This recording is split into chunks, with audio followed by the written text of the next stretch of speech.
வணக்கம் and welcome to M E spicy Tamil kitchen.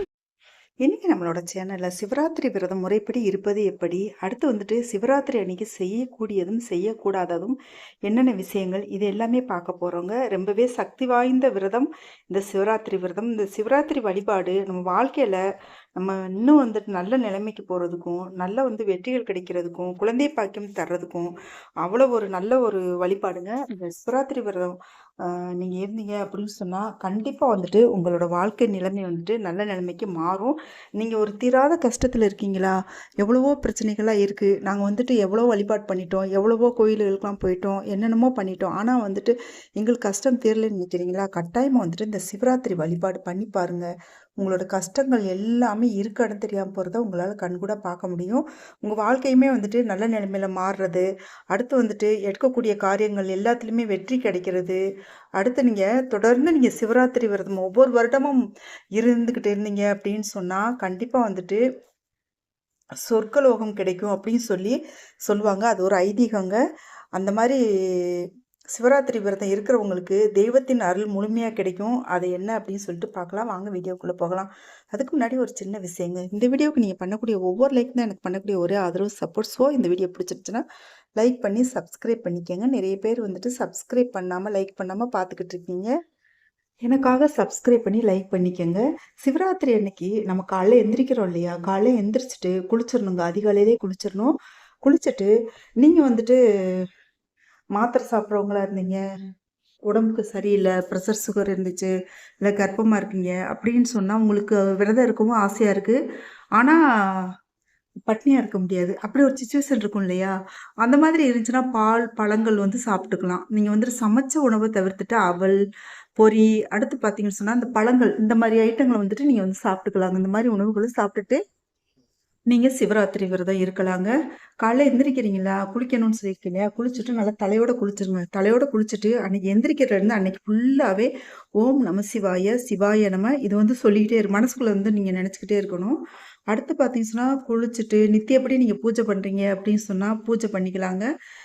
அடுத்து சிவலிங்கம் இருந்துச்சு அப்படின்னு சொன்னால் அதுக்கு தண்ணீர் அபிஷேகம் பண்ணிவிட்டு நீங்கள் சாமி கும்பிட்டுட்டு விளக்கேற்றி வச்சு தீப காட்டி பால் பழம் வச்சுட்டு தெய்வத்துக்கு நைவேத்தியமாக நீங்கள் விரதத்தை ஸ்டார்ட் பண்ணலாம். ஸ்டார்ட் பண்ணிட்டு விளக்கேற்றி வச்சிடணும். அன்னைக்கு முழுக்கவே பார்த்தீங்கன்னு சொன்னால் காலையில் ஏற்றி வைக்கக்கூடிய விளக்கு மறுநாள் காலையில் வரைக்குமே சிவராத்திரி பூஜை முடிகிறது வரைக்குமே எரிஞ்சால் ரொம்ப ரொம்ப நல்லதுன்னு சொல்லுவாங்க பெரியவங்க.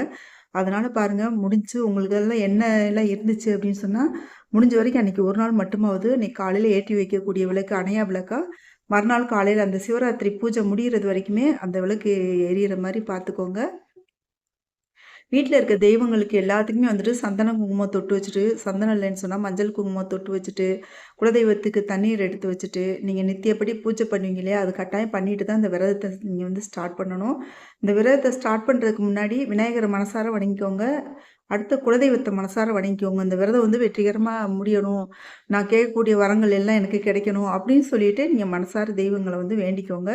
வேண்டிக்கிட்டு நீங்கள் அந்த மாதிரி அப்பயே ஸ்டார்ட் பண்ணிடலாம் உங்களோட உபவாசத்தை. நீங்கள் அதான் சொன்னேன் இல்லையா? உங்களால் விரதம் இருக்க முடியாது அப்படின்னு சொன்னால் நீங்களும் விரதம் இருக்கலாம் தாராளமாக. சமைச்ச உணவை மட்டும் சாப்பிடாம பால் பழங்கள் சாப்பிட்டுட்டு தொடர்ந்து நீங்கள் அப்படியே ஒரு உபவாசத்தை ஸ்டார்ட் பண்ணலாங்க.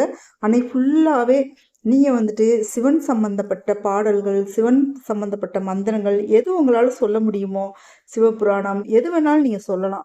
சொல்ல தெரிஞ்சுன்னா சொல்லலாம். அப்படின்னா புக்கெலாம் கிடைக்கிது இல்லையா? வாங்கி வச்சுட்டு பாராயணம் பண்ணலாம்.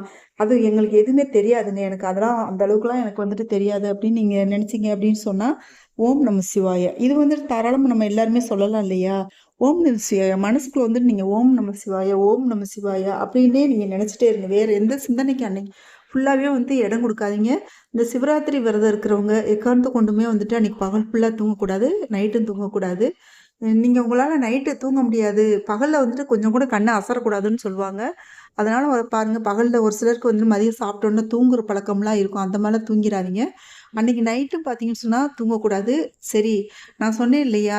ப்ரெஷர் சுகர் இருக்குது, கர்ப்பமாக இருக்காங்க, இவங்களாம் தூங்காமல் இருக்க முடியாது இல்லையா? அப்போ என்ன செய்யலாம்? ஒரு கால பூஜையாச்சும், ஃபஸ்ட்டு கால பூஜை அப்படி இல்லைன்னா நம்ம அதிகாலையில் கடைசியாக 4 மணிக்கு முடியும் இல்லையா? அந்த கால பூஜையாச்சும் பார்த்துக்கிறது ரொம்ப நல்லதுங்க. நீங்கள் வந்துட்டு முதல் கால பூஜையை கூட பார்த்துட்டு அதுக்கு பின்னாடி நீங்கள் போய் தூங்கலாம். ஆனால் நீங்கள் கடுமையாக விரதம் இருக்கீங்க, நார்மலாக உடல் நலத்தோட விரதம் இருக்காங்கல்ல, அவங்களாம் பார்த்தீங்கன்னு சொன்னால் நம்ம நைட் ஃபுல்லாகவே எல்லா பூஜையும் பார்த்துட்டு அதுக்கு பின்னாடி நம்ம வந்துட்டு தூங்கவே கூடாது. எக்காரணத்தை கொண்டும் சரி ஏங்க நைட் ஃபுல்லாக முழிச்சிருந்துட்டோம் காலையில் தூங்கக்கூடாதான்னு சொன்னால் தூங்கக்கூடாது. வைகுண்ட ஏகாதசி விரதத்துக்கு இருக்கு இல்லையா, அந்த முறை மாதிரி தான் இதுக்குமே எக்காரணத்தை கூட தூங்கக்கூடாது. நாம் வந்துட்டு எப்போ பூஜையை நிறைய பண்ணணும் அப்படின்னு சொன்னால், நம்ம கோவிலுக்கு போயிட்டு வர்றோம் இல்லையா, கோவிலுக்கு போயிட்டு திருப்பி காலையில் நம்ம வர்றோம். இரவு பூஜையெல்லாம் பார்த்துட்டு அபிஷேகம் எல்லாம் பார்த்துட்டு சிவனுக்கு பண்ணக்கூடிய அபிஷேகம் பார்க்குறதுக்கெலாம் நம்ம பல ஜென்மமாக தவறுந்துருந்தால் மட்டும்தாங்க நம்மளுக்கு இந்த வாய்ப்பு கிடைக்கும். எல்லாருக்கும்லாம் அந்த வாய்ப்பு கிடைச்சிடாது. இந்த பூமியில் பிறந்த எல்லாருக்கும்லாம் அந்த வாய்ப்பு கிடைச்சிடாது. நீங்கள் வந்துட்டு ரொம்ப புண்ணியம் பண்ணியிருந்தால் மட்டும்தான் புண்ணியம் ஆத்மாக்களுக்கு இந்த வாய்ப்பு கிடைக்கும். அந்த அபிஷேகம் பார்க்குற வாய்ப்பு, அந்த பாக்கியம் எல்லாமே கிடைக்கும். அந்த அபிஷேகத்தை பார்த்துட்டு காலையில் வந்துட்டு குளிச்சுட்டு நீங்கள் சாப்பிட்டுக்கலாம். நீங்கள் மறுநாள் சாப்பிட்டுக்கலாம். எப்படி சாப்பிட்லாம் அப்படின்னு சொன்னால், நீங்கள் கோயிலுக்கு நைட்டு போகிறீங்க இல்லையா, போகும்போதே ஏதாச்சும் புளியோதரை, பொங்கல் ஏதோ ஒன்று செஞ்சு நீங்கள் எடுத்துகிட்டு போயிடலாம் கோவிலுக்கு.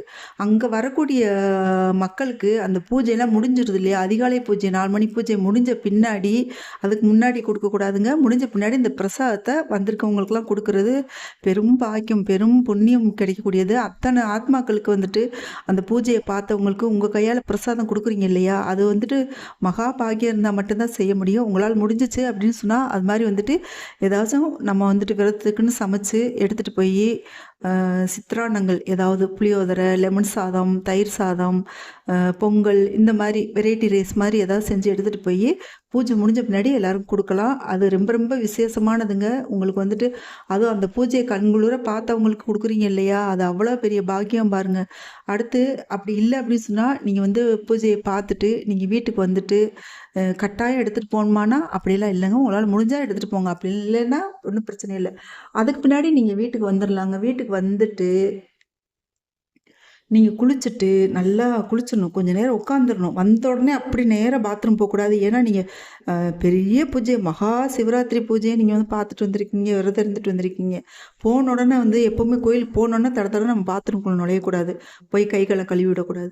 கொஞ்சம் நேரம் உட்காரணும், அமைதியாக கொஞ்சம் நேரம் உட்காந்துட்டு அப்படியே உட்காந்துடணும், தெய்வ சிந்தனையோடய உட்காந்துருக்கணும். ஓம் நம சிவாயா அப்படி சொல்லிட்டு கொஞ்சம் நேரம் உட்காந்துருக்கணும். உட்காந்துட்டு அதுக்கு பின்னாடி போயிட்டு நீங்கள் குளிக்கலாம். அதுக்காக அப்படியே இருக்கணும்னு அவசியம் இல்லை. கொஞ்ச நேரம் ஒரு அரை மணி நேரம் உட்காந்துருந்துட்டு அதுக்கு பின்னாடி போய் குளிச்சுட்டு விரதத்தை நீங்கள் பூர்த்தி பண்ணிக்கலாம். நீங்கள் ஏதாவது சாப்பிட்டுக்கலாம்.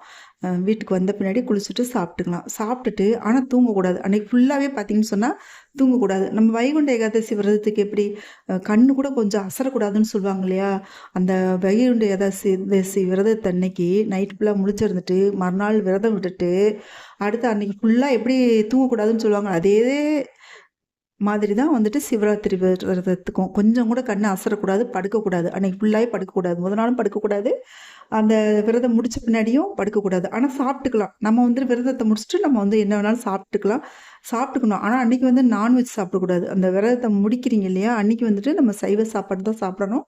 நாம் சாப்பிட்டுக்கலாம், எது சைவ சாப்பாடு எது வேணாலும் சாப்பிட்டுக்கலாம். ஆனால் கண்ணு கொஞ்சம் கூட அசரக்கூடாது, படுக்கக்கூடாது, சும்மா கூட படுக்கக்கூடாது. நம்ம படுத்தோம்னாலே பார்த்தீங்கன்னு சொன்னால் முதல் நாள் நம்ம தூக்கம் இல்லாமல் இருந்திருக்கோம் இல்லையா, அப்படியே போட்டு அசத்திரும்.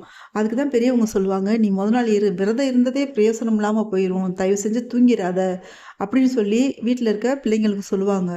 அதனால் பாருங்கள், அன்றைக்கி நீங்கள் தூங்கவே கூடாதுங்க. பகலில் தூங்கக்கூடாது. சாயங்காலம் 6 மணிக்கு ஏதாவது சாப்பிட்டுட்டு திருப்பி சாமி கும்பிட்டுட்டு போய் பூஜை அறையில் போய் நின்று சாமி கும்பிட்டுட்டு தீபம் ஏற்றிட்டு அதுக்கு பின்னாடி நீங்கள் நைட்டு சாப்பிட்டுட்டு 6 மணிக்கு மேலே நீங்கள் கட்டாயமாக தூங்க போகலாம், ஒன்றும் பிரச்சனை இல்லை. அது வரைக்கும் நீங்கள் அந்த பயபக்தியாக அந்த விரதத்தை கடைப்பிடிச்சிங்க அப்படின்னு சொன்னால் நிறைய பேருக்குங்க வாழ்க்கையில் பல பெரிய உயரங்களை எட்டியிருக்காங்க. எவ்வளவோ ஒரு பிஸ்னஸ்லாம் நடிச்சு போயிருந்தவங்கலாம் எனக்கு தெரிஞ்சு நல்ல நிலைமையில் வந்திருக்காங்க. இந்த விரதத்தை மட்டுமே கடைப்பிடிச்சு, இந்த விரதத்தை கடுமையாக கடைப்பிடிச்சு அன்றைக்கி பெரிய நிலைமையில் நல்ல நிலைமைக்கெல்லாம் வந்திருக்காங்க நிறைய பேர். அதனால் பாருங்கள், குழந்தை பாக்கியம் இல்லாதவங்களுக்குலாம் குழந்தை பாக்கியம் கிடச்சிருக்கு. அடுத்து திருமணம் நடக்கணும் அப்படின்னு சொல்ல திருமண தடை நீக்கியிருக்கு. அப்படி நிறைய விஷயங்கள் நோய் வாய்ப்பட்டவர்களுக்கெல்லாம் நோய்கள் நீங்கியிருக்கு. இப்படி எனக்கு தெரிஞ்ச சுற்று வட்டாரங்கள்லயே, சொந்தக்காரங்கள்ல தெரிஞ்சவங்க கிட்டயே நான் நிறைய பேரோட வாழ்க்கையில இந்த மாற்றம் பார்த்துருக்கேன். நானுமே மதுரையில இருக்கும்போது, நான் அந்த முக்தீஸ்வரர் கோவில் இருக்குங்க. தெப்பக்குளத்துக்கு பக்கத்துல மதுரை மாரியம்மன் தெப்பக்குளம் இருக்கு இல்லையா? அங்க முக்தீஸ்வரர் கோவில் இருக்கு. அங்க வந்துட்டு வருஷம் வருஷம் வந்து நான் அந்த சிவராத்திரி விரதத்துக்கு நாங்க போவோம். அங்கெல்லாம் பார்த்தீங்கன்னு சொன்னா லட்சக்கணக்கான மக்கள், ஆயிரக்கணக்கானன்னு சொல்ல முடியாது. லட்சக்கணக்கான மக்கள். அந்த கோவிலே ரொம்ப பெரிய கோயில். காம்பவுண்டே ரொம்ப பெரிய காம்பவுண்டு. நைட்டு ஃபுல்லா அந்த முழு பூஜையுமே பார்ப்பாங்க. எங்க கிராமத்துலேருந்தே எல்லாருமே வருவாங்க பாருங்க. எங்க சுத்து வட்டாரங்கள்ல இருக்க கிராமங்கள்ல இருந்து வருவாங்க. அவ்வளோ கூட்டம் இருக்கும். லட்சக்கணக்கான மக்கள் அன்னைக்கு சிவராத்திரி அன்னைக்கு அந்த பூஜைய பார்க்கறதுக்காக விரதம் இருந்து வருவாங்க. உங்களுக்கும் பார்த்தீங்கன்னு சொன்னா, நீங்க கேட்குற வரம் எல்லாம் கடவுள் குடுத்து, உங்க வாழ்க்கையிலே நல்ல விஷயங்கள் எல்லாம் நடந்து, நீங்க கேட்கக்கூடிய வரங்கள் தெய்வம் தரணும் அப்படின்னு சொல்லிட்டு நானும் கடவுள்ட்ட வேண்டிக்கிறேன். நீங்களும் பார்த்தீங்கன்னு சொன்னா, இந்த விரதத்த அ சிரத்தையா கடைபிடிச்சு நல்லபடியா வாழணும்னு சொல்லிட்டு, நான் வந்து கடவுள்ட்ட வேண்டிக்கிறேங்க. இந்த பதிவு பிடிச்சிருந்துச்சுன்னா, நம்ம சேனல இதுவரைக்கும் சப்ஸ்கிரைப் பண்ணலைன்னா, சப்ஸ்கிரைப் பண்ணிக்கங்க. பெல் ஐகான கிளிக் பண்ணிக்கங்க. ஃப்ரெண்ட்ஸ் அண்ட் ஃபேமிலிக்கு ஷேர் பண்ணுங்க, லைக் பண்ணுங்க, கமெண்ட் பண்ணுங்க. Thank you so much. Take care. Bye.